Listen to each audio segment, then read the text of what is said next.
নমস্কার। নমস্কার, নমস্কার। আচ্ছা, আজকে আমি এসছি দাদা কাম কাকু মিস্টার শরৎ চক্রবর্তীর কাছে।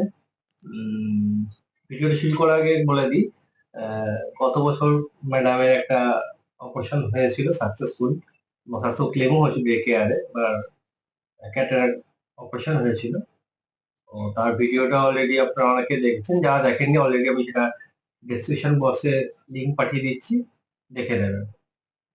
তো যাই হোক, আজকে ওনার কাছে এসেছি। ভেরি রিসেন্ট ওনার একটা সাকসেসফুলি স্মুথলি ক্লেম সেটেলমেন্ট হয়েছে। উম সেই ব্যাপারে আলোচনা করার জন্য পয়লা মে, তাই তো? পয়লা মে, হ্যাঁ। পয়লা মে উনি অ্যাডমিশন হন এবং 5th মে উনি ডিসচার্জ নেন এবং ওটা ক্যাশলেস অপারেশন হয়েছে।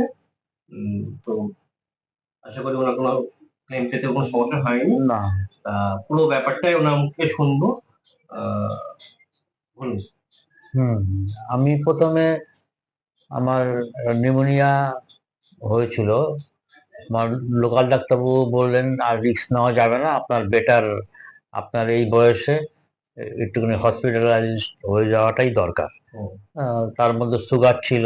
উনি আচ্ছা, আরো উনি আরো রিস্ক নেননি ওইসব কারণে। আচ্ছা, আচ্ছা, তো দেন অ্যান্ড দেয়ার আমি আমার লোকাল হসপিটাল জেনিতে ওখানটাতে ভর্তি হয়েছিলাম। আচ্ছা, আচ্ছা। হুম, এবং আম আমাকে ১ তারিখে ভর্তি হয়েছিলাম। ৫ তারিখে ওনারা রিলিজ করে দিয়েছেন। খুব দ্রুতই ডিসচার্জ করে দিয়েছে। ডিসচার্জ করে দিয়েছেন। বেশ।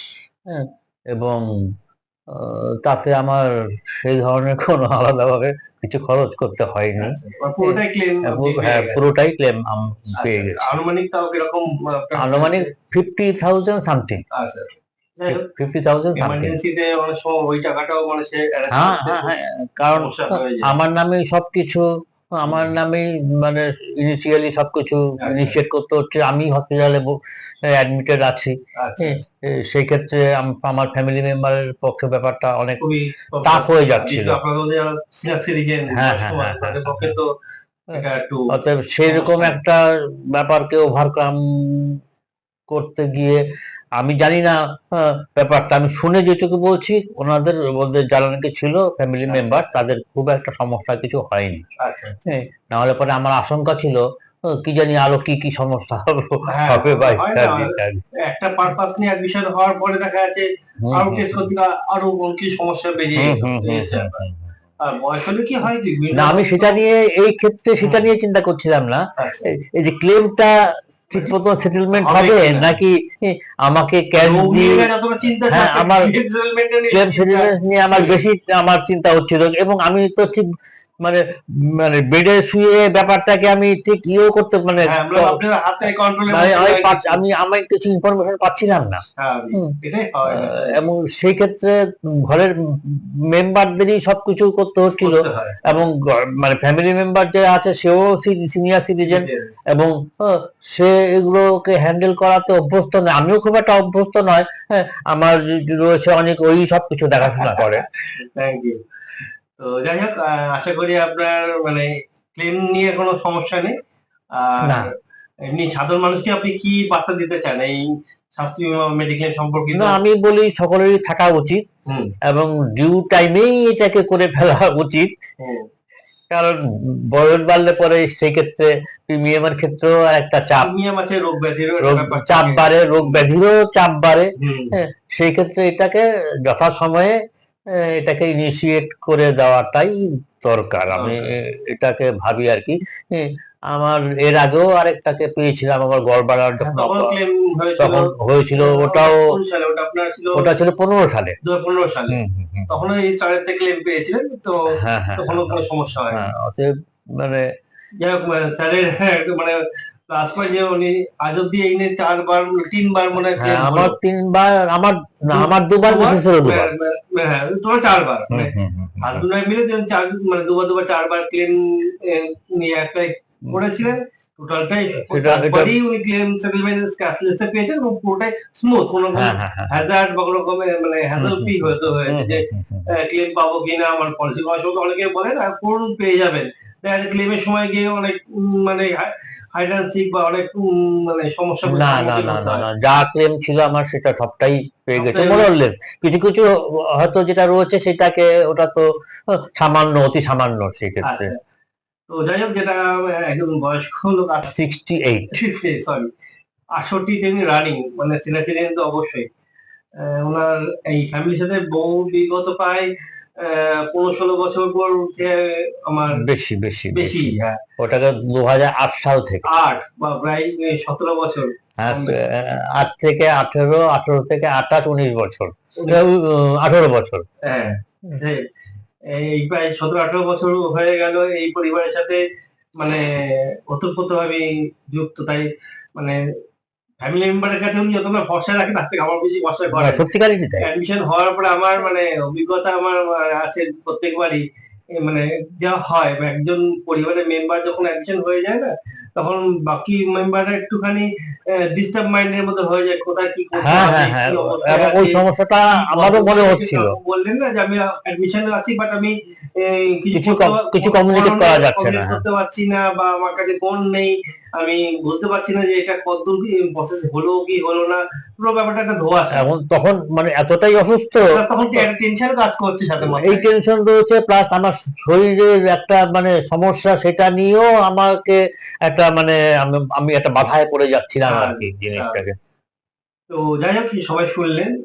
তো সবাইকে একটাই অনুরোধ, সুস্থ থাকতে থাকতে স্বাস্থ্য বীমা বা মেডিক্লেম করুন।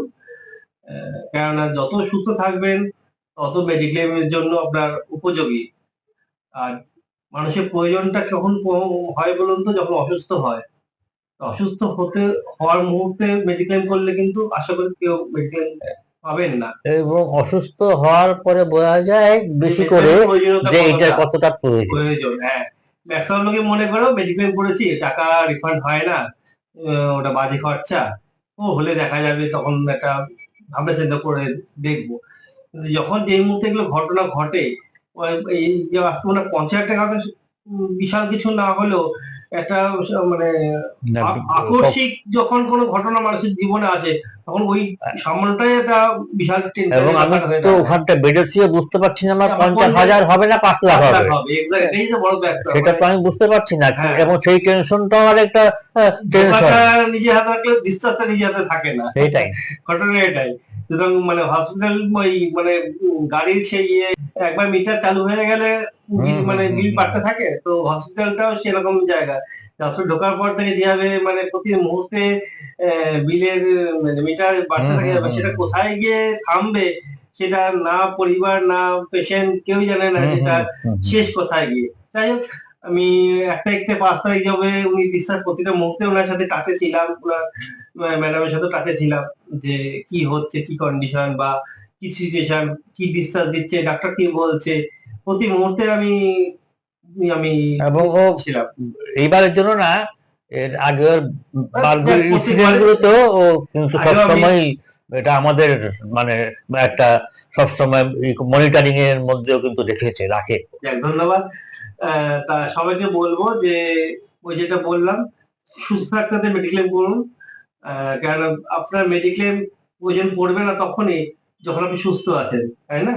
কারণ মেডিক্লেম প্রয়োজন তখন পড়ে যখন আপনি অসুস্থ বা আপনার পরিবারে কেউ অসুস্থ হয়ে একটা অসুবিধার সম্মুখীন হয়, তখন আপনি এই গুরুত্বটা ফিল করতে পারবেন বা বুঝতে পারবেন এটার প্রয়োজনটা কতটা। তাই বলবো, সুস্থ যতক্ষণ আছেন, physical full and fit, mediclaim করে ফেলুন। মেডিক্লেম করা মানে আপনার আর্থিক সুরক্ষার একটা বড় চাবিকাঠি। কারণ আপনার ব্যাংক বলুন বা যে সেভিংস যেটা আছে, কোনো কিছু যদি আগে হসপিটালাইজ হতে হয়, এখানে কিন্তু আপনার সেভিংস এ হাত পড়ে। সেই হাতটা যে কতটুকু অব্দি যাবেন বা কতটা অব্দি তার পরিধি আপনি নিজেও জানেন না। তো ওই জন্য এই ব্যাংকের সেভিংস বা আপনার তহবিলকে সুরক্ষিত রাখার জন্য কিন্তু, যেমন লকার রাখে না আপনার ব্যাংকে, যারা লকারে রাখেছেন সিকিউরিটি মানি দিয়ে, তো ধরুন আপনার সেভিংস এর সিকিউরিটি হচ্ছে মানি হচ্ছে মেডিক্লেম। 5 লাখ, 10 লাখ, 20 লাখ, আপনার যেটা ক্যাপাসিটি, আপনার যেটা মিনিমাম প্রয়োজনীয়, এখনকার যা ইনফ্লেশন, মানে আপনার 14 থেকে 15% এর কাছাকাছি মেডিকেল ইনফ্লেশন চলে গেছে মার্কেটে এখন। তো চিকিৎসা খরচা আপনি প্রত্যেকেই জানেন যে মানে যাদের বাড়িতে অসুস্থ লোক আছেন বা রেগুলার তাদের মেডিসিনের যে এক্সপেন্স যেটা আছে, মুদিখানার মতো একটা মানে খরচা মাসের শুরুতে ওষুধের জন্য তুলে রাখতে হয়, যে আমাকে মাসে গেলে এই ওষুধগুলো আমাকে 5-10 টাকা রাখতেই হবে মানে ওষুধের পারপাসে। আমি মানে ভাত খাই বা খাবার দাবার খাই বা না খাই, ওষুধটা আমার রাখতেই রাখতেই হবে, হবে, এটা তো এটাই তো আছেই। ব্যাপার। তো মুদ্রাস্ফীতির সাথে সবকিছুই দাম বাড়ছে, চিকিৎসার খরচাও বাড়ছে। তো ওই জন্য বলা, যতক্ষণ সুস্থ আছেন, স্বাভাবিক আছেন, যতই আপনার কর্পোরেট মেডিক্লেম থাকুক না কেন, যতই আপনার অফিস থেকে থাকুক না কেন, যতই অন্য জায়গায় থাকুক, একটা ব্যক্তিগত মেডিক্লেম অবশ্যই রাখুন। মানে এর গুরুত্বটা তখন বুঝবেন যখন আপনার বা আপনার পরিবারের কোনো একটা এরকম ইনসিডেন্ট যদি আপনাকে ভগবান নাও যদি সম্মুখীন হতে হয়, দেরি করবেন না, সিদ্ধান্ত আপনার। আর আমি আছি আপনাদের সহযোগিতাতে। আমি অনিক চ্যাটার্জি, বিগত 40টা নমস্কার। বছর আমি এখানে আমি যুক্ত আছি। তো এবং এই কাকুর মতো বা স্যারের মতো প্রচুর পরিবার আমার দ্বারা উপকৃত হয়েছেন, হচ্ছেন বর্তমানে। এনাদের আশীর্বাদ নিয়ে আগামী দিন আরো এগিয়ে যেতে পারবো, সেটাই আমার বিশ্বাস। আর আমার নাম্বার স্ক্রিন দেওয়া রইলো, তো অবশ্যই যোগাযোগ করুন মেডিকেল সংক্রান্ত কোনো তথ্যের জন্য। এবং যাদের কাছে অলরেডি মেডিক্লেম আছে, মনে করছেন যে আরো বেটার সার্ভিসের জন্য ট্রান্সফার করতে চান বা পোর্ট করতে চান, তার জন্য আমার সাথে যোগাযোগ করতে পারেন।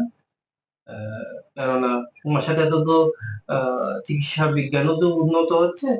আপনার যে মেডিক্লেম অলরেডি এক্সিস্ট করছে, তাতে সব মডার্ন ট্রিটমেন্ট হোক বা রোবোটিক সার্জারি হোক, যত যত আপনার বর্তমান যে চিকিৎসা সিস্টেম গুলো বেরোচ্ছে, সেইগুলো কি আপনি সেই চিকিৎসার মধ্যে আপনি পাচ্ছেন কিনা, সেটাও খেয়াল রাখবেন। তার জন্য কি দরকার, মেডিক্লেমের রিভিউ দরকার। অন্তত বেশি না হলে 5 বছর অন্তত রিভিউ করে নেবেন মেডিক্লেমে আপনার সবকিছু বেনিফিট আপনার আছে কিনা। না হলে বেটার প্ল্যানের জন্য, বেটার বেনিফিট জন্য আপনি অবশ্যই কোড করতে পারেন। তার জন্য আমি আছি। আমার নাম্বার অলরেডি স্ক্রিনে দেওয়া রইলো, তা মুখে বলে রাখছি। আমার নাম্বার 9433903709। সকালে ভালো থাকবেন, সুস্থ থাকবেন, অবশ্যই সাথে নমস্কার। মেডিক্লেম রাখবেন। মানে এটা ছাড়া কিন্তু আর সেকেন্ডারি কোনো অপশন নেই। ও হ্যাঁ, যেটা শেষ কথা, যারা এই ভিডিওটি আমার ইউটিউবে দেখছেন তাদেরকে বলবো, এই ভিডিওটা আপনাদের ভালো লাগলে বা কাজে লাগলে ভিডিওটি লাইক, শেয়ার এবং সাবস্ক্রাইব করে রাখবেন। আর অন্যদেরকেও দেখার জন্য এটাকে শেয়ার করে দেবেন। আর যারা এই আমার ভিডিওটা ফেসবুক বা ফেসবুক পেজে দেখছে তাদেরকে বলবো ভিডিওটিকে লাইক এবং শেয়ার করবেন, এবং সকল বন্ধু বান্ধব, আপনার আত্মীয় স্বজন পরিজনের মধ্যে এটাকে সচেতনতার জন্য ছড়িয়ে দেবেন। সকল ভালো থাকবেন, সুস্থ থাকবেন। ধন্যবাদ।